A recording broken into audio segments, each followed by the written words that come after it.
guys. Hello. Welcome back to our channel. Yeah, we're so glad to have you guys again. Yes. Thank you for watching the Prime and Groom show with Dumebi and Cjay. It's been amazing, babe. Yeah. The feedbacks we've been getting, the support from the part from the part one of what we're going to be doing today, and from our previous videos. They've been amazing. The last time we showed up here, we talked about our childhood crush stories and the lessons that are there for teenagers. Now today we're going to be doing part two because this Simbi here, see her, Simbi. How many of you remember Ali and Simbi? This Simbi here has a lot of other stories that stories in that regard. So she'll be sharing maybe one or a few with us today, okay? And then we'll talk about the lessons therein. So, babe, there's one story that you've been itching to talk about. So talk about it, talk about what happened, and let's go from there. Okay, so it happened in uni. Okay, I didn't date throughout my uni days, and in final year there was now this guy that was coming around and all that.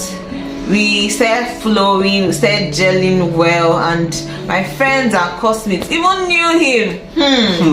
Girls now, how we look out for each other and all that. So whenever they see him, we're like, this guy that is liking me. I can imagine. Secondary school friends and university friends, they can be very, very crazy. Yeah. They will just push into what you don't even want at times. No, they were not pushing, but they were always happy to see him around me. They were always happy. Okay. So we were good together, and all that. So I was thinking he was going to ask me out anytime because I think I met him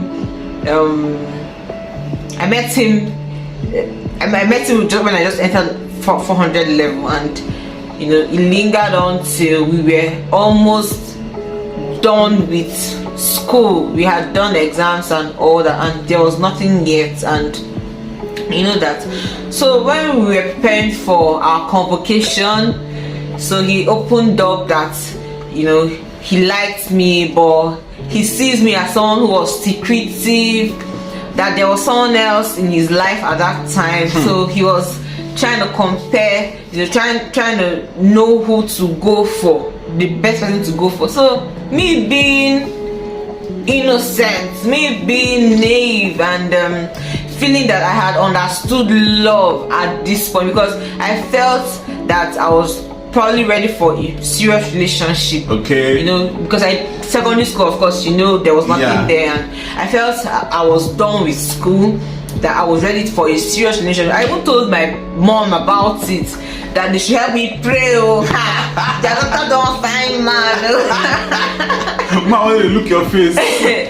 So he told me all of that, and I was not like, okay, I'm going to start opening up more. I'm going to start sharing a lot more, so as not to be secretive. See me. How can someone tell you that they have someone else? You're going to change yourself, change who you are, because I thought it was going to become better, because I wanted I wanted it. And then there was the issue of distance. He was staying in Lagos, I was staying far away in the east. I was like, don't worry, we can work it out now. No. He said that he doesn't know, and somehow school was done and all. We still talked and all that, and then we went for service. I was posted to Benue State, and after camp, the 3 weeks camp, then he calls me on phone and he's like, hello, how far, and all that he has been thinking about me lately, and he didn't call me through our camp. Are you serious? That's one of the things. And then he was like, he has been thinking of me and all that he would like us to enter into a relationship. I was not like, but you talked about distance. What happened to distance now? Okay. He now said that we can now work it out and all that. I didn't like the idea of that, and besides, I think I had gotten exposure from the previous time we spoke, so I had been more enlightened, more informed, and I was like, no, this is not what I want. I don't want to be someone's second option. You know, you had me with someone else, and then you had to go for the person, and maybe it didn't work out between you two for the space of maybe 2 or 3 months, and then you're coming back because he knows there's one girl called Dumebi waiting for him that likes him. Yeah, so I told him no, it can't work, and that was it. So you know, it made me to start carrying myself more. You know, I started thinking, yeah, I should carry myself better. I should value myself. I should, you know, I should work like this. and then another thing I see in that story is that, see, guys, you must not date everyone you like. Yes, that's the truth. You can like somebody, but yeah, that person is not the person for you.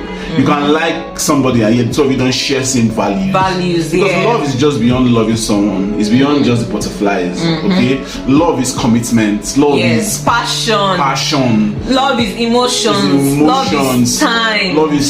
Love is money. You know, there are times where you love somebody, you like somebody, but you don't have money. You know you don't have money to fund the relationship. Just pack your bags. Because the truth is that when you find someone you love, most times someone you like, you have feelings for, it's just be as if you don't date that person that you will die. It's be as if this is the only person that you can ever love. Yes. But then you realize that in your lifetime you've loved 2, 3, 4, 5 persons. Just the way you love that first person. True. You know that one person that you thought you were going to die if you didn't date him, or if he didn't date you, or something like that. You know what I'm saying? So what I'm trying to say, or what I'm trying to say to you guys today is, you can love somebody, you can like somebody, you can have feelings for somebody, but yet, you know, there might be other reasons why you should not, because love is just beyond the feeling.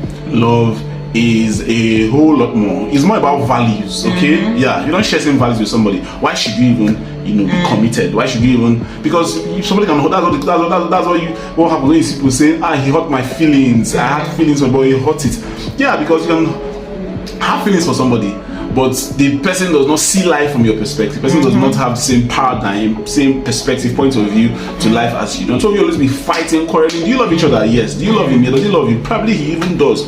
But there's always this clash of values, clash of what you want, clash of interest, clash of desire, and so there's a whole lot to look at, and that was what you did. And because when the guy called you, somehow you still liked him in your heart, but you just knew that you didn't want to be a second option. You just knew that you didn't want to marry someone who, you know, saw you as a second option. You wanted more, and that was why it didn't work out. You know, another thing I would say is, you know, love is also purpose. There should be purpose to love. So at a very young age, I don't think young people or very, very young people have business, you know, being in a relationship with someone else. Like, are you ready for this? Have you discovered your goals? Have you discovered your life's purpose? Have you discovered you both, what do you want to gain from that relationship? So it's not just be like you're following the trend. Okay, you're just dating just for dating sake. Just because I must date somebody. Or because you're friends. Because another thing, you know, you're talking about your friends. You know, I realized, like when I was in secondary school, most times his friends that even push you. Go and do this. He likes you. Go, you know, or that girl, they give you green lights now. Why, you know, go now, check him now, talk to them now, you know, that kind of thing. So most times you see your friends pushing you. Most times they do it directly, they confront you with it, or indirectly through their actions, through the trends, and you do it. And that's why you see a lot of young people being exposed to sex at a very young age. Because there's no purpose. Because you're going to Lagos, he's going to USA. There's no purpose, no direction, nothing. Just because you like somebody and because somebody likes you, you know, the two of you just, or you know, because you like somebody and you just, and then because your friends like that person too, you just go. You're not doing it. There's no purpose attached to it. Just because you want to please people around you, you want to do whatever that person is doing, and then you go, and then of course, you know, young people are very vulnerable. Yeah. At that point, you don't even know because you've allowed your feelings. Your feelings are not taking a hold of you, and you know those feelings are now running your life. And so, whatever the person is asking for, you just give, and that's why you see a lot of young people being sexually exposed to sex at a very young age. 10-year-olds, 11-year-olds, they're having sex. They don't know what they are doing. Some of them, they just a fine guy, make an open legs for him. You know, in they give me some money, make an open legs for him. You're not mature. Thinking that's what love is all about. To make relationship decisions, and that is why you become, you know, a pawn in the hands of people. That's why you become a puppet. That's how you become, you know, people just take advantage of you and just do what they want you to, and move on with their lives. So if you're here and you're a young person, you're a teenager, you're a young adult, I want to encourage you to not get into, see, trust me, it's okay to have those feelings, right? Those feelings you had in secondary school, that I don't think it's wrong. Telling a teenager not to like a boy, a teenage girl not to like a boy, or a teenage boy not to like a girl is almost an impossible thing. But you must learn how to manage your feelings. Okay, that you have feelings for someone does not mean that you must date that person. Don't act on those feelings. Okay, don't act on those feelings. When they come, tame them. Okay, respect it. Carry yourself with honor and dignity, with your head high, your shoulders high. Okay, you're a beautiful girl, my friend. A beauty and more. When it's time, you're going to meet much more beautiful girls. You know, girls that will appreciate you more, that will love you for who you are, that will not just for the fact that you are fine. They will love you because of your values, because of the way you think, because of your personality. And you're a fine girl too. You're going to meet guys, better guys than that guy. Who is that guy? How much does he have to give to you? Sometimes you look back and you're like, how was I liking this person? You understand what I'm saying? Like, yeah, exactly. Like the girl I was talking about in the last video, the girl. This is when I see her and I'll be like, how was I even liking this person? Like, there was just no connection. You just wanted to do it because for the sake of doing it. So we believe you've learned so many lessons from this series. It is for you, it's for your young ones, for your church. Take it, play it for your young people in church, okay? Play it for them in school, wherever you have young people gather, the group of young people, play it for them, give it to them. I believe it will teach them and minister something profound to them. Amen. Thank you guys. So please subscribe to this channel if you've not done so. Like this video, leave a comment, tell us your own stories, some of the lessons that you learned, or from your story, or lessons you learned from the stories that we have shared, both in this particular episode and the last